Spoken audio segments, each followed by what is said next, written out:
Walks. Walks are about the hardest thing to do right. There's a hell of a lot going on in a walk. The key to walks is doing things in the right order. Start by deciding on a tempo. Then we do the contact positions where the foot is touching the ground but there's no weight on it yet. Let's take a normal walk. We should start by taking a look at a basic pattern of a normal walk. Always start with the contacts, where the foot contacts the ground and the leg is straight with no weight on it yet. We'll take one stride, one step.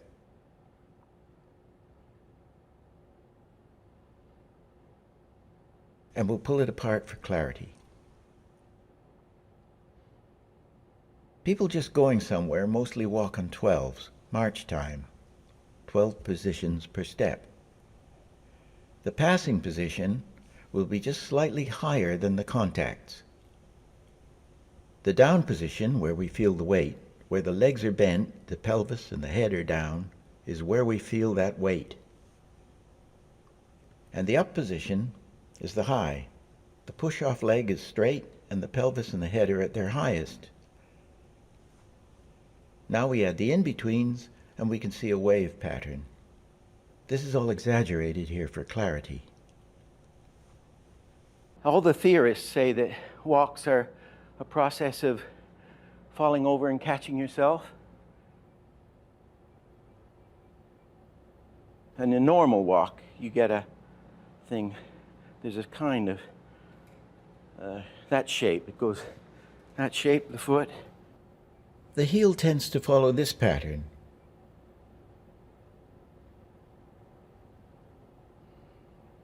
The heel is the lead part.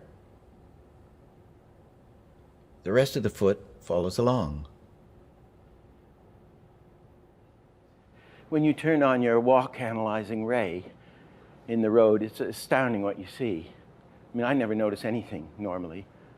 But when I see one of these crazy walks, then I say, what is unusual about this? And you can look instantly for the passing position. A while ago, I did a bit of filming in London, analyzing walks. Look at those legs, nice and far apart, and he rolls from side to side. His foot is hitting the ground every 12 frames. Amazing how many people are in march time. The woman with the cane is walking 1, 2, 3, every 20 frames about. Watch the dog walk. The dog is walking on 4s, I think. Da-da-da-da-da-da-da-da. One leg is bad, so the one on the right is moving on maybe 6 frames. The one on the left, probably about 10. It's a limp.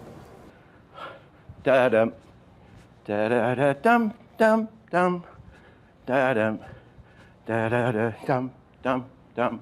Going to the toilet, going down to the store, going across the room to get a book even, if I'm purposeful. They had big battles about whether people walk on 12s. And of course, the animate and Milt went out with a stopwatch. And this is 1933 when he went to the studio. He timed everybody, and everybody's going around on 12s.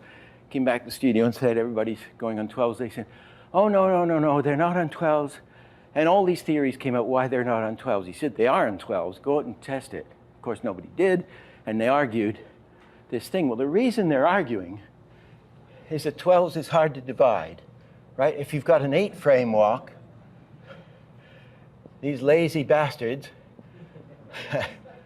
can evenly divide. A chart divided into 8s makes it easier to in between.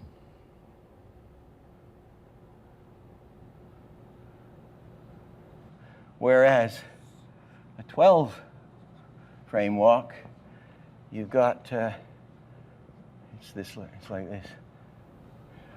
A chart on 12s makes it hard to in between on 3rds.